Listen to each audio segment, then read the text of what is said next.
We'll call the regular meeting of the Montgomery County Legislature to order March 26, 2019. It's Tuesday at 7 p.m. Roll call, please. Chairman Headwell. Present. Legislator Wilson. Present. Legislator Duchessi. Present. Legislator Pep. Present. Legislator Isabel. Present. Legislator Patel. Here. Legislator Kelly. Present. Legislator Sweet. Present. Legislator Diamond. Present. We're going to stand for the salute to the flag. The moment of silence tonight will be for Moment of silence tonight will be for Samuel Pep, who was the father of Legislator Michael Pep, and John Pep, who was Legislator Pep's uncle. Judy Ramirez, mother of District Attorney Kelly McCoskey, Jesse Quackenbush, who was the father of Tom Quackenbush, and Joe Riley, who was the 35-year longtime county coroner. Pledge of Allegiance to the flag of the United States of America and to the republic for which it stands, one nation, under God, indivisible, with liberty and justice for all.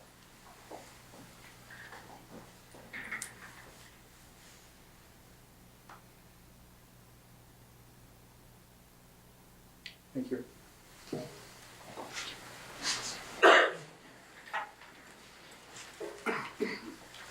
Next on the agenda is the public comment. If anyone from the public would like to come forward to speak, please come to the rail, state your name for the record.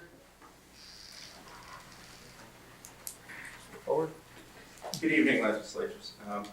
My name is Chris Novak. I'm a farmer and councilman in the town of Palatine. I apologize for my attire, but the animals didn't know that it was meeting night tonight, so we came pretty quick. The reason I'd like to address the legislature is that, as you may or may not be aware, our town has sent out a letter that there's some interest in a property that the county owns, former Pizza Hut property over in the town of Palatine. What I'm asking you to do is, since our council has never voted on even pursuing such an idea, nor have we given any authority to our supervisor to continue down this path, I'm going to ask you when the issue comes to your forefront, if you would just wait 180 days before deciding whether or not to give us or sell us the property for us to do our due diligence. I don't know if it's made aware to you, but in December of 2016, after a state controller's report, we have actually set up a capital reserve fund for buildings and large equipment purchases, which this would normally fall under. Upon our new supervisor taking office in January of 2017, he commenced on dissolving that fund, saying we no longer are going to purchase or buy or build a building, and we dissolved that fund.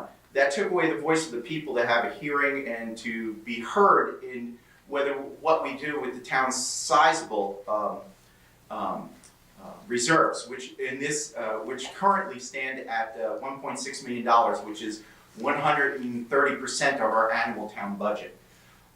So what's going to happen currently, and I don't want to involve you in the town politics, is there's probably going to be a battle about spending $500,000 to renovate two buildings, the former Pizza Hut building and our town building, which he would like to renovate for the court.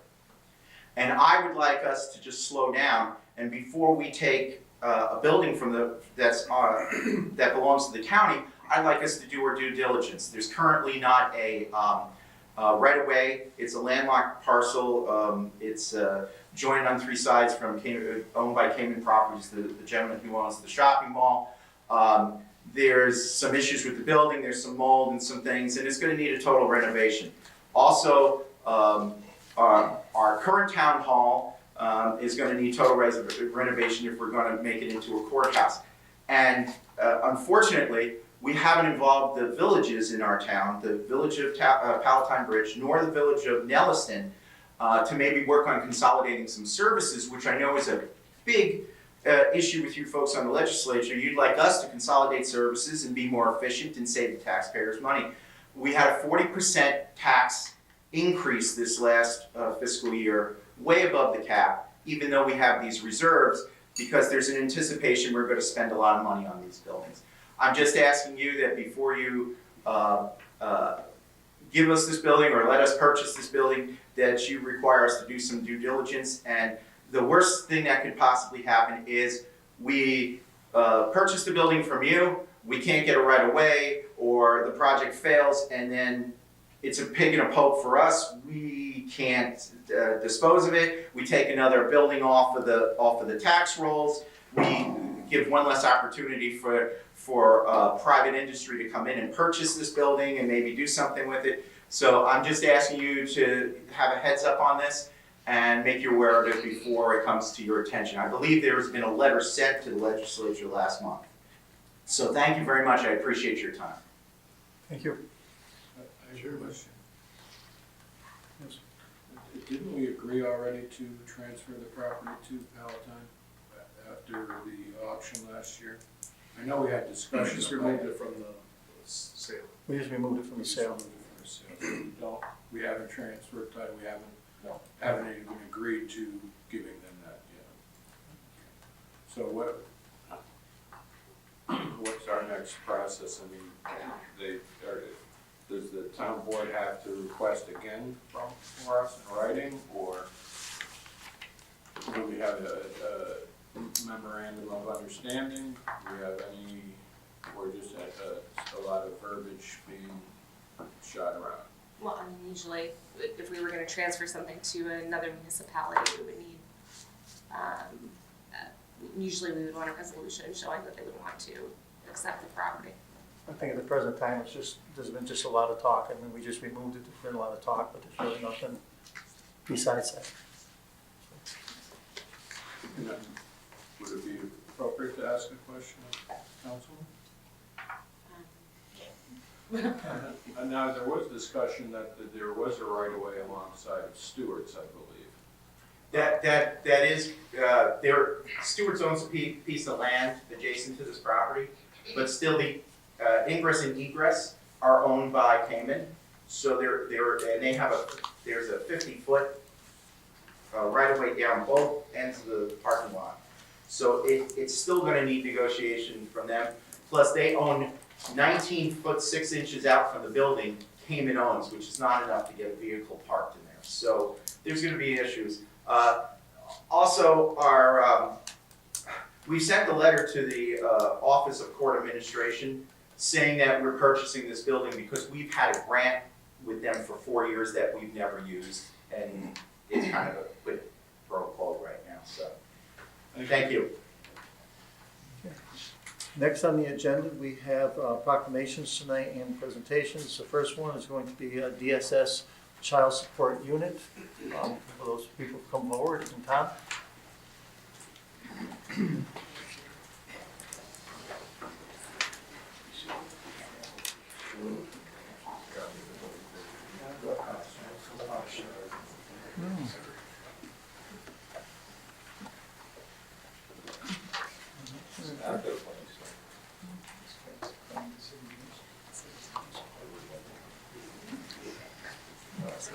Gather round.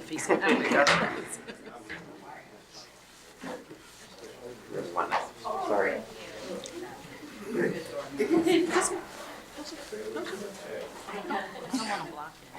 Whereas the County of Montgomery owns a debt of gratitude to those individuals who serve the public good and is proud to recognize the staff in the Child Support Unit of the Department of Social Services for their cooperation and dedication to the community.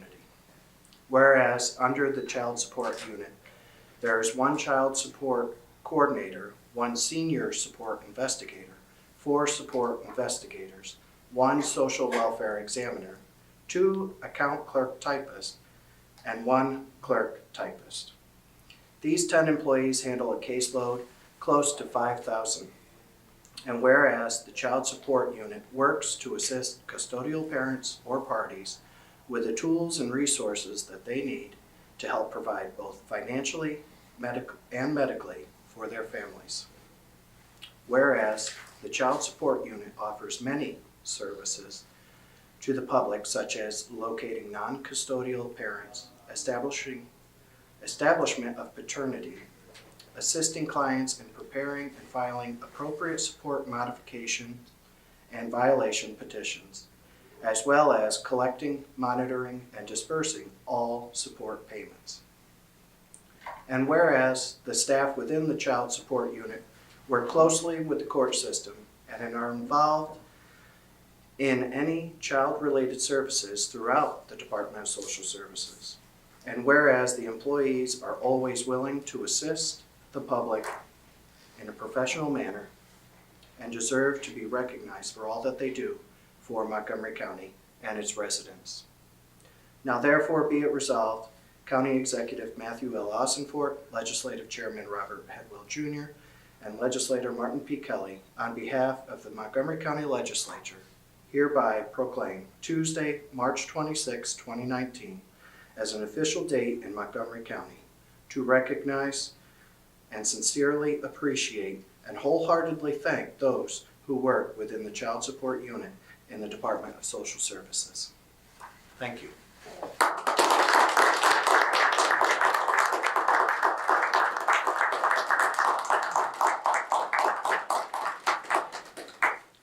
I almost started singing in a bar.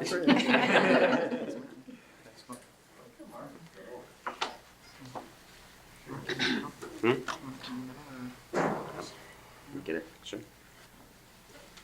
Can I just get one? Oh, Kind of get closer together. Sorry.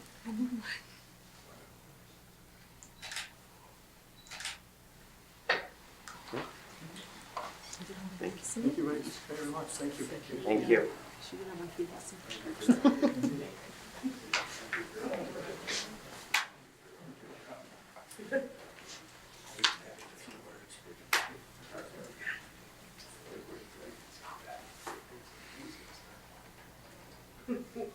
And next on the agenda, we have Kelsey Karp, Ginger Chaplin, Juliana Baird, and Susan Hagedorn from the Cancer Services from St. Mary's Hospital.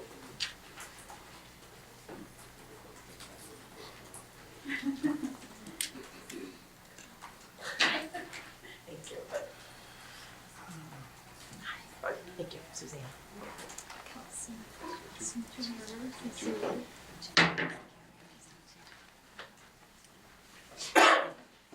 All right, the next proclamation is whereas among cancers that affect both men and women, colorectal cancer is the second leading cause of cancer deaths in the United States. And whereas about 140,000 Americans get colorectal cancer each year and more than 50,000 people die from it. And whereas the risk of this cancer increases with age and more than 90% of colorectal cancers occur in people who are 50 or older. And whereas with regular testing, also called screening, colon cancer can be stopped before it starts or found early when it is easier to treat. And whereas regular screening is important because colon cancer and polyps or abnormal growths don't always cause symptoms, especially in the early stages. And whereas we can help lower the number of new colorectal cancer cases that will be diagnosed in the future by continuing to teach about prevention and promoting awareness. Now therefore be it resolved, County Executive Matthew L. Ossenfort, Legislative Chairman Robert Hedwell Jr., and Legislator Brian D. Sweet, on behalf of Montgomery County Legislature, in recognition of the importance of the ongoing fight against colorectal cancer, do hereby proclaim March as National Colorectal Cancer Awareness Month, and urge all citizens to show their support for the fight against colorectal cancer by commemorating this month and by increasing awareness, speaking out about prevention, and empowering the public to take steps to reduce the risk by getting screened. Thank you.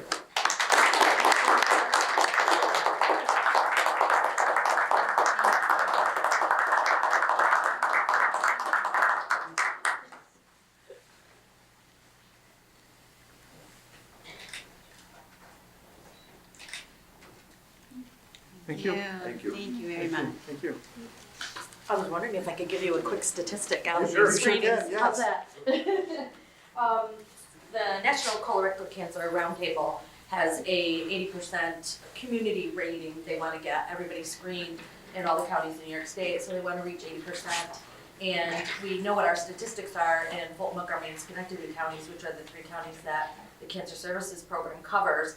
And Schenectady County's at 76.2%, which is great, we're almost at 80. Fulton County's at 76.1, and the lowest on the totem pole is Montgomery County, which is at 64%.2. Yeah, so, or 0.4. So we have a lot of work still to do in Montgomery County, and being out there and educating and having the conversations about getting screened for colon cancer is probably one of the most important things we can do. And we appreciate the support from the county and presenting us with the proclamation. And we really need your support. We need you to have those conversations as well. So I had my colonoscopy yesterday, just saying. But the county has taken extra steps and gone above and beyond by adopting the paid time off benefit for their employees to get these cancer screenings on a regular basis. So thank you all very much for supporting that and also encouraging your employees to get those screenings done. Great. Thank you. Thanks again. Thank you.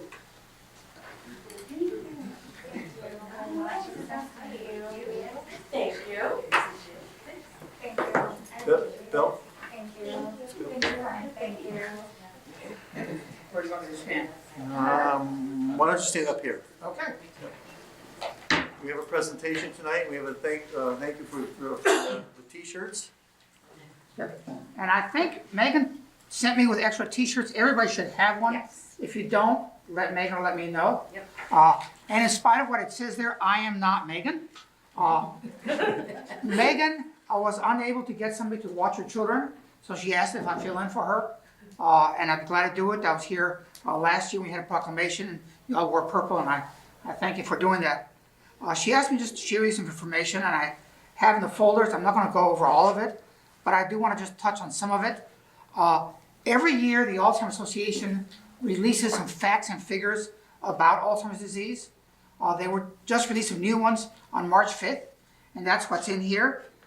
Some of them are just updates from what we had before. For example, Alzheimer's is the 6th leading cause of death. There are 5.8 million Americans living with Alzheimer's, and there are 16 million Americans providing care for somebody with Alzheimer's. And if they ever got a paycheck for this free care that they offer, that would add up to about $234 billion a year. That's volunteer dollars.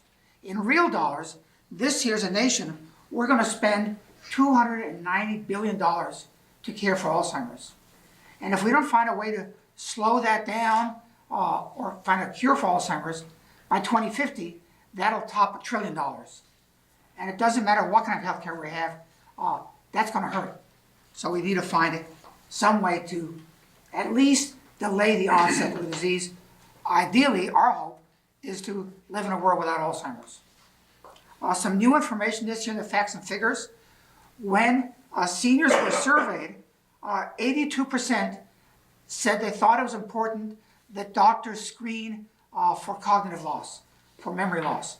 Just as doctor screens for, how's your blood pressure, how's your blood sugar, and yet only 16% say doctors ever screen them for any kind of memory loss. And that is in spite of the fact that Medicare in the annual wellness checkup requires doctors to do a basic memory screening. So one of the things we do is try to work with physicians to get them to do that diagnosis. Because if people can get a diagnosis earlier, sometimes it's something that can be treated. And if it is Alzheimer's, the earlier they know, the easier it is to plan, the easier to know what they're dealing with there. Between 2000 and 2017, deaths from heart disease decreased 9%, which is terrific. Deaths from Alzheimer's increased 145%. So it's a real public health crisis. And 1 in 3 Americans, older Americans, will die of Alzheimer's or another dementia. I've got a sheet in there too with how this impacts New York. Basically, there are over 400,000 New Yorkers living with Alzheimer's. Information that's not there that may be of interest to you. 20% of all Medicare dollars go to care for support people with Alzheimer's. And if you have 2 people on Medicaid, one has Alzheimer's, one does not. The Medicaid bills for the person with Alzheimer's are going to be 28 times more than the person without Alzheimer's. And part of that is that people with dementia, many of them live with other chronic diseases. So if I have diabetes and I'm experiencing memory loss, I may stop taking my medication, I may not watch my diet. That's going to have other health risks as well. I may find myself more frequently in the ER or more repeatedly in the hospital for stays there. So that relates to one of the other sheets there. People over the age of 45 were surveyed across the country and asked, is your memory the same or do you think it's getting worse? 1 in 10 said, I think it's not as good as it was last year. 85% of those people are living with another chronic condition, and less than half of them have discussed any kind of memory loss with their doctors. So again, we work to try to encourage physicians to ask their patients about their memory loss. So there's information. There's also, we get a generous grant from the state, the Alzheimer's Community Assistance Program. I've included in there a little description of the ALSCAP grant and a report of the first 2 years that we've had that grant to do the work that we do in a place like Montgomery County. The other thing, you should have got hopefully a little thing like this.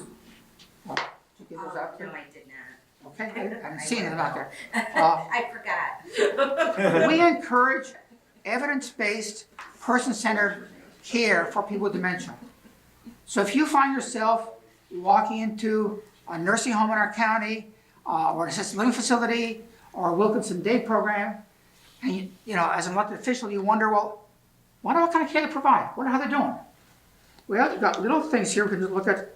You know, we encourage, for example, know the person living with Alzheimer's. And then there's some tips, things people can do. Gather knowledge about the person. Share knowledge of the person with other staff. Share information about the person with every interaction activity.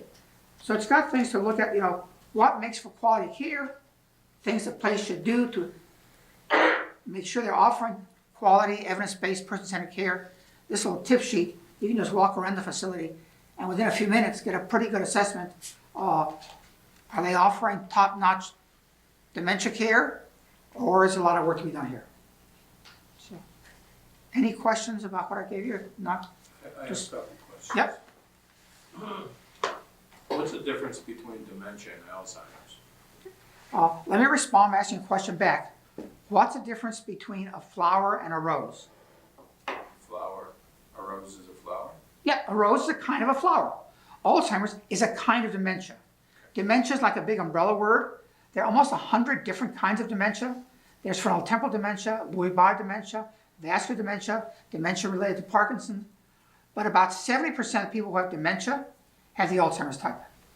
My next question is, you mentioned dying from Alzheimer's. I never realized people died from Alzheimer's. I just thought they You do. lost their memory. And I mean, how does someone die from Alzheimer's? Okay. Often people will die from something related to Alzheimer's. With Alzheimer's, people lose depth perception, which makes it harder to navigate. They might fall, break a bone, get an infection, eventually that cause their death. They may forget how to swallow, and the certificate may say they died of pneumonia. But if nothing else happens, they will die of Alzheimer's. My mom died of Alzheimer's. And in her case, eventually, the brainstem that controls the things the body does automatically, make the heartbeat, breathe, blink, it forgets how to do those. And so like with my mom, I got a call one day, and my mom simply no longer remembered what you do to wake up in the morning.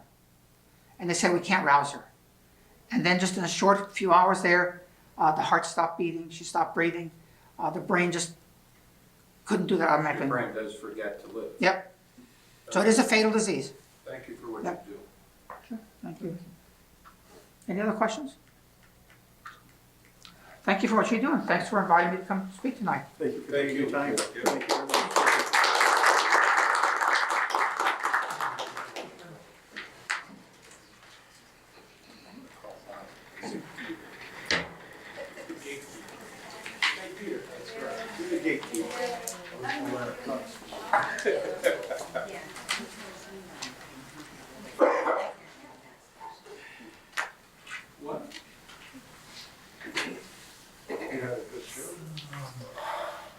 Clerk, do we have any communications?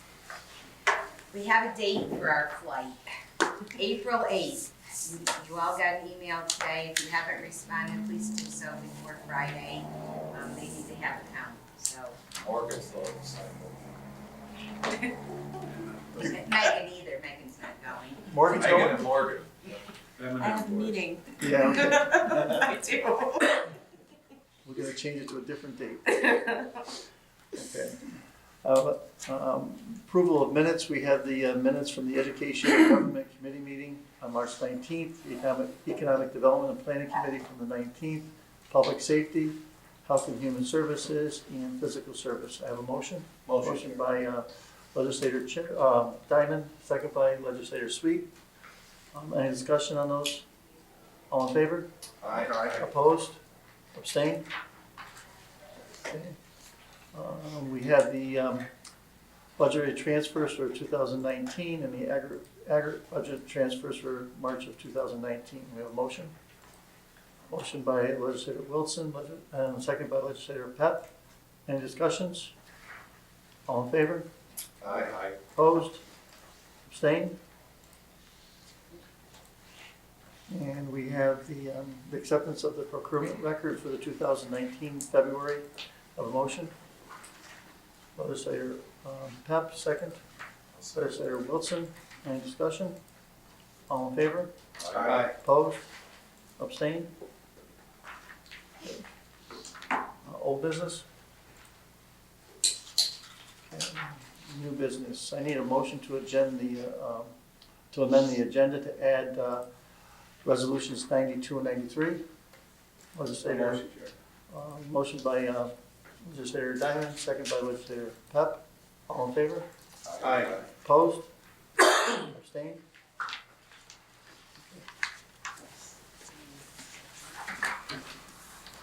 Refresh your screens and, How am I gonna do that?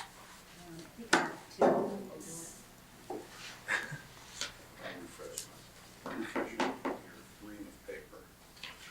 Okay.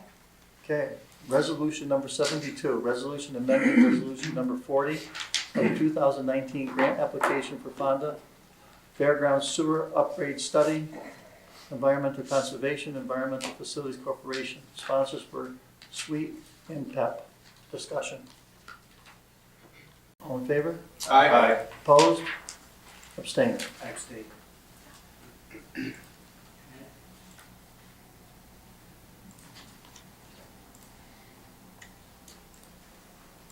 Pass.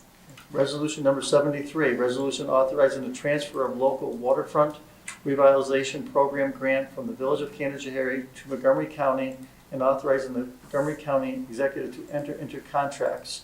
Sponsors were Diamond and Kelly. Discussion? All in favor? Aye. Opposed? Abstained? Pass. Resolution number 74, resolution accepting grant for Montgomery County Kayak Share Project, amending the 2019 operating budget, Department of State, and authorizing the county executive to enter into an MOU. Sponsors were Pep and Sweet. Discussion. All in favor? Aye. Opposed? Abstained? Pass. Resolution number 75, resolution authorizing the county executive to enter into agreements, grass and brush control on county roads for 2019-2020. Sponsors were Pep and Sweet. Discussion.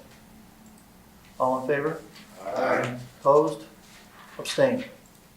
Pass. Resolution number 76, resolution to award bids and authorize the county executive to execute contracts. 2019 Road Maintenance Program. Sponsors were Pep and Diamond. Discussion. All in favor? Aye. Opposed? Abstained? Pass. Resolution number 77, resolution abandoning former South Amsterdam 400 Road, AKA River Road. Sponsors were Pep and Kelly. Discussion. All in favor? Aye. Opposed? Abstained?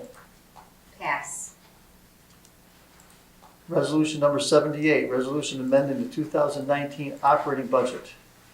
NYS Indigent Legal Services Grant Council at first appearance. Sponsors were Kelly and Wilson. Discussion. All in favor? Aye. Opposed? Abstained. Pass. Resolution number 79, resolution authorizing the county executive to sign an NYS Indigent Legal Service Grant statewide, Earl and Harding, PEP, and sponsors were PEP and Diamond. Discussion. All in favor? Aye. Opposed? Abstained. Pass. Resolution number 80, resolution amending the 2019 operating budget, Montgomery County Local Government Records Management Grant, and authorizing the county executive to sign an agreement with General Code. Sponsors were Wilson and Diamond. Discussion. All in favor? Aye. Opposed? Abstained. Pass. Resolution number 81, resolution amending Resolution 33 of 2019, resolution approving the new collective bargaining agreement between FMCC, Fulton County, Montgomery County, and the Fulmont Association of College Educators. Sponsors were Wilson and Diamond. Discussion. All in favor? Aye. Opposed? Abstained. Pass. Resolution number 82, resolution authorizing the county executive to execute amendment number 3 to the agreement between the counties of Fulton and Montgomery and JMS Architects and Planning PC for the FMCC Classroom Building and Renovation Phase 2 project. Sponsors were PEP and Wilson. Discussion. All in favor? Aye. Opposed? Abstained. Pass. Resolution number 83, resolution confirming the appointment of the county exec for representing to serve on the Greater Mohawk Valley Land Bank Board. Sponsors were Diamond and PEP. Discussion? All in favor? Aye. Opposed? Abstained. Pass. Resolution number 84, resolution authorizing the county executive to execute agreements for the FMCC Theater and Other Buildings Renovation Project. Sponsors were PEP and Kelly. Discussion. All in favor? Aye. Opposed? Abstained. Pass. Resolution number 85, bond resolution of the County of Montgomery, New York, dated March 26, 2019, authorizing the study and engineering of a public works and business development facility within the county, estimating the aggregate cost thereof to be $750,000, and appropriating said amount therefore, and authorizing the instance of $750,000 serial bond of the county to finance said costs. Sponsors were Headwell and Wilson.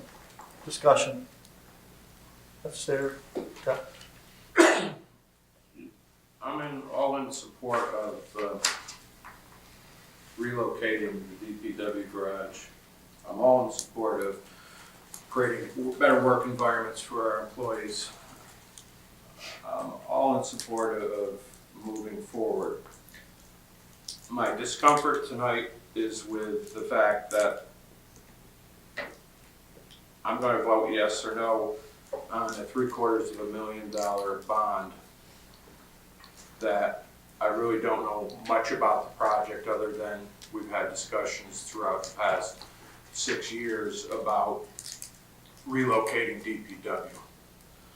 I did talk to our director this morning and got some information, but at this point I'm just not comfortable with making a commitment for $750,000 without a lot of information. I don't know if anybody knows any more about the project than I do or has any feelings about it, but I feel compelled to bring this up. I also would like to say, you know, I would feel much better if and you know, I keep on harping on this, if we were building fund balance, I would feel much better about using monies that we've saved to pay for these things rather than to bond for them for 10, 15, 20, 30 years, whatever that bond goes for. So That's what my feeling is on this. Thank you. Do we have an idea of what the cost of the building is gonna be, roughly? I had a cost analysis done, legislator suite, and originally we started out at about 14 million. We went back to the drawing board, we got our cost analysis down to under 11. We're about 10.9 currently, with a $2 million grant. So sitting in the neighborhood of high 8s to $9 million, looking for construction over a 2-year period. And this might be a question for Dan. What's the average percentage of cost for engineering on a project? It could be like 10%. 10%? Small, it depends on the size of the job. If it's a $30 million job, it's gonna be less, it's gonna be 2%. So this would be ballpark average then? Yeah, that'd be average. I mean, I agree with Legislator Bertel that we haven't had a whole lot of discussion, I mean, at least I haven't, since I've been here in the last two years, and a couple of months on the building. And, you know, we're gonna approve $750,000 for engineering on something that we haven't had a whole lot of, at least discussions in this chamber about. But I believe I'll probably support this, but I just feel that we need to have more conversations. Well, thing we gotta remember that it's in a flood zone, and if we ever have another flood, everything we try to save now is gonna be a moot point. Oh yeah, I'm not disagreeing that we should move forward. I just think we need to have more open discussion so we're all on board of what's transpiring. I think a lot of this is really in the planning stage engineering. I think once remember this resolution is for the A to Z. So once A gets done, I think, you know, we do need to get the engineers in here to show us what they're expecting us, or what this is gonna look like, what it's gonna be, so that everyone gets an idea. Right now, I think it's really kind of all up in the air of, we're gonna be building a building, this is what our needs were, and this is what, you know. So are we gonna bond for the complete $750,000 with the thinking that we are going to build, and then all of a sudden, we bond for $750,000, we have the $750,000, but we decided not to build? I'm not sure how Sean does, but I'm pretty sure when as Eric was talking, the 750,000 is for the engineering from Right. A to. Right, but I'm saying if we bond the $750,000 and something happens and we decide we can't do that, I don't, you know. I'm not sure how he bonds, I mean, he was here, but I don't, yeah. Just point out, this building has been on the capital projects list since 2014. And I think when we moved the safety garage up, it got moved back. Also, I think a couple bridges, we were trying to do 2 bridges a year, and because of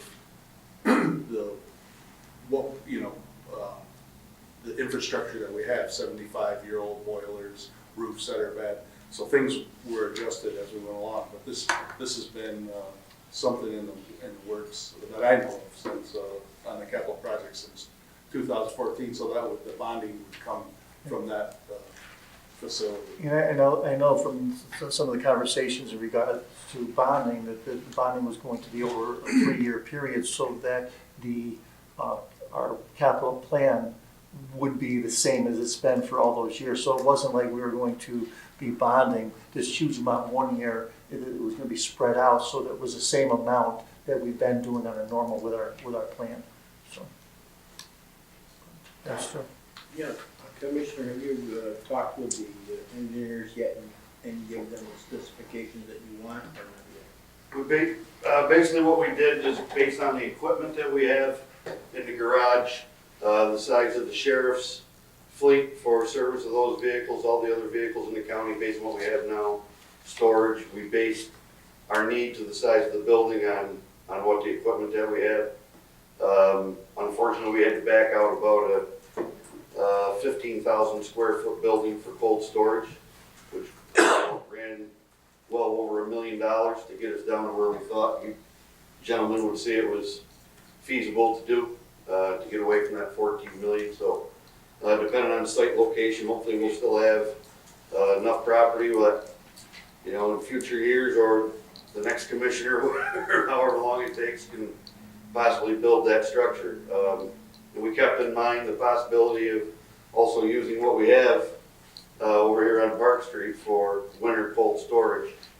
As I talked with the executive, he didn't think as though we weren't going to be imploding the building or anything, so we'd still have use of that to keep some trucks and equipment in the wintertime. In case of a flood, it's easy to pull a truck out or a grade all out or something, rather than it is all your tools and lifts and paperwork and stuff. Store boats in there. Whatever you'd like. Yes. Just as a follow-up question, I mean, it would be important to me to know not only what the footprint is or the plan, but most importantly, I think it's important that we understand what the debt service would be on this amount of money. And again, I'm not saying that we shouldn't spend the money, but I'd like to make a $750,000 decision based on having good backup, knowing what the debt service would be on $10 million, knowing how long we would bond for, knowing what, not necessarily what the building would look like, but know what our needs are in writing. And we've done a lot of talking about it. You know, I've been here for 5 years, and you know, I'm not saying we didn't talk about it. I know that it's been on the plan, but I would just like to know more about the financials. Thank you. Any other discussion? All in favor? Aye. Opposed? No. Abstain? Pass. Resolution number 86, bond resolution of the County of Montgomery, New York, dated March 26, 2019, authorizing the replacement of the Cemetery Road Bridge within the county, estimated aggregate cost thereof to be $2,002,451, appropriated said amount therefore, and authorizing the issuance of $2,204,451 serial bond in the county to finance said cost. Sponsors were Diamond and Wilson. Discussion. All in favor? Aye. Opposed? Abstain. Pass.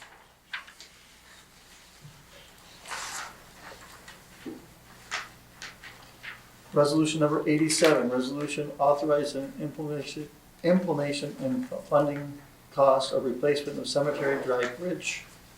Sponsors were Pep and Sweet. Discussion? All in favor? Aye. Opposed? What's that? I'm sorry. What's the difference between these two, Cemetery Bridge and? I think one was we have to put the money up for Bridge New York. It's a 5% match on the county's end. So the one is a bonding resolution that we are putting the money up because then it's reimbursable as we pay for it. The state reimburses us. The second one, I believe, was for the Work itself. for the work itself, I believe. Thank you. Any discussion, any other questions? All in favor? Aye. Opposed? Abstain. Pass. Resolution number 88, bond resolution of the County of Montgomery, New York, dated March 26, 2019, authorizing community college improvements, various improvements to the county buildings, the acquisition of vehicles and equipment, estimating the aggregate costs thereof to be $1,050,000, appropriating said amount therefore, and authorizing the issuance of $1,050,000 serial bonds of the county to finance said costs and related expenses. Sponsored were Diamond and Wilson. Discussion. All in favor? Aye. Opposed? Abstain. Pass. Resolution number 89, resolution authorizing the county executive to execute agreements for the FMCC campus lab and classroom phase 2 project. Sponsors were Pep and Wilson. Discussion. All in favor? Aye. Opposed? Abstain. Abstain.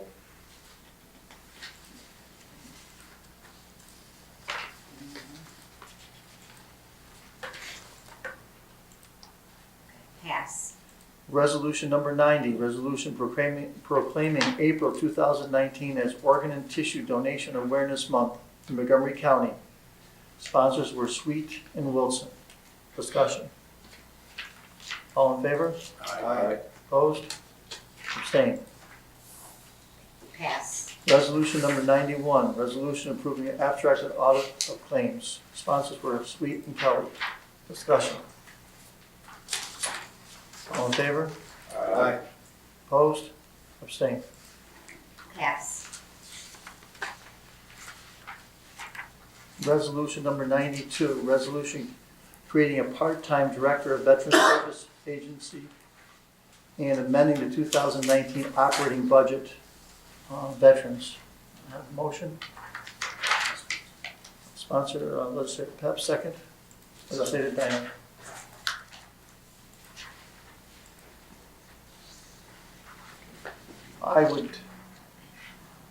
I would like to have this resolution tabled so that it could go back to committee, so that we could talk about it a little bit more, understanding what part-time means, so that we get a better handle of this. So, I'll second that, the table. If you table it, it has to go to full board next month. If you want it to go to committee, just removing the sponsor in a second is would be a more efficient way to do it. I'll withdraw my sponsorship. Okay. Thank you. Mr. Chair, I just wanted to make a comment on it. Does someone pick up the second for discussion? I'll second Kind I just, the way it was, and it's certainly not a criticism, just an observation, it left me some questions. How will it result in the savings? Well, it was explained to me that the full-time position was $45,000, and I don't see that anywhere in here, and that the part-time will be 30, and, you know, the math related to it as to how much we would be saving. And if we do look at this again, I would like to see this amended in such a way where it's plain to see what the savings are, you know, by converting this from a full to a part-time position. Sure. And furthermore, on those lines, if we're gonna go to a part-time salary, I think we should have comparables to other positions that are, I'm assuming this is non-bargaining, right? Yes. So we should get comparables to other non-bargaining part-time positions, so we can kind of make a judgment call on what the salary should be, or requirements, or whatever, like you said. So, I think that's a good thing for us to be able to get a better handle on what part-time means, what are the things that are included in it, and that kind of stuff, so. Okay. So to again, send it back to committee, we would need legislator Diamond and legislator Pep to pull the sponsor minutes. I'll pull my sponsor. So it'll go back to committee.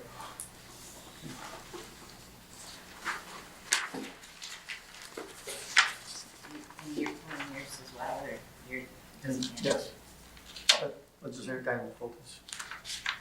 So you want to- You didn't see him? Oh, okay. He shook his head. I mean, you should ask if anyone wants to pick it up, just in case. You should make sure you No one else wants to pick it up first and second. Okay. Resolution number 93, resolution amending the 2019 operating budget, social services. Sponsor. Sponsor, legislator Diamond. I'll sponsor just for the sake of conversation. Sponsor, legislator Kelly. Yeah. Second. Okay. Michelle?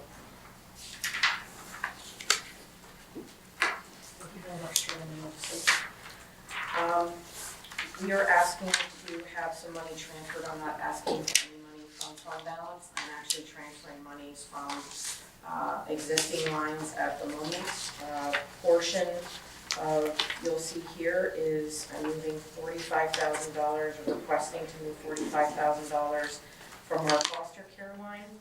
And the remaining money that is, we are asking for is coming from vacant lines that cover just January through February funding, so I'm not when we are able to have these positions replaced, we will not be out of pocket any money. This is money that already has not been used.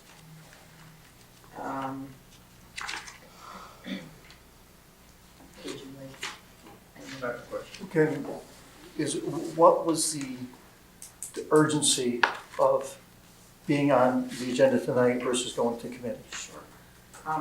And I appreciate you letting this go through this evening. We've had a number of bills coming in excess of what I originally had budgeted for. A large number of this has to do with children that are in foster care that are up for adoption. And we've seen a large number of children been adopted thus far into 2019. And we have a large number slated to be for the rest of the year. Unfortunately, we have gone through a good deal of that money. What I'm asking for here should hopefully carry us through the rest of the remaining fiscal year. And with that being said, that should help drive, or not should, will help drive down our foster care numbers, providing we don't take a large portion of children in. We're getting the ones that we have in, we're getting those folks, those children adopted. But if we don't take any, as many children back in, then we should keep our costs down. Some of the remainder of the money is going to a budget line for a consultant that we have right now. Her contract is up at end of March, but resolution is going to be put forward to extend that contract. So that was kind of planning for that, as well as she is already over what I originally had budgeted her. And the remaining portion is to cover, we've had a large increase in domestic violence expenditures, and unfortunately, those expenses are out of our control. Sean? The two line items that you're looking to augment here, the professional services was originally budgeted for 25.2, right?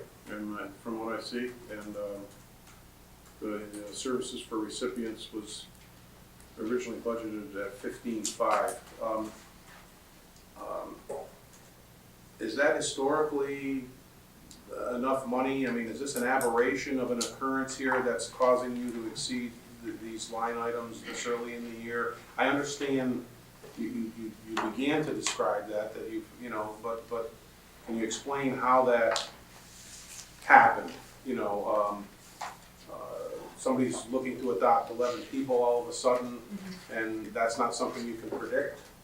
And so that is, can you elaborate on that a little bit? Sure. And then I have another question after that. Absolutely. Well, what those costs are for, we pay attorney fees, not for attorney representing DSS. Obviously, it's for the attorney for the child.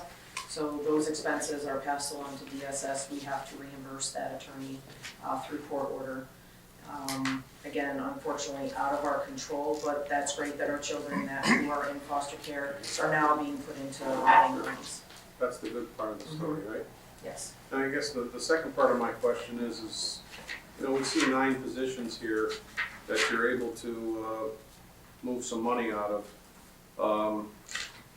to offset this expense, and it just I think brings into question how necessary those positions were if you were to continue to carry year over year in your budget, if you're able to glean money from them to offset something like this. Good that you're not taking it from fund balance. I understand that would be the other side of the coin, but how does that happen where there's that many positions that are available to make this type of maneuver with? Sure. Unfortunately, we've had a lot of turnover, which for one reason or another that has caused these vacant lines. Unfortunately, as quick as we get some of them filled, another person leaves for one reason or another. So that's, where we're just trying to pull from where, what money we can pull from. Okay, thanks.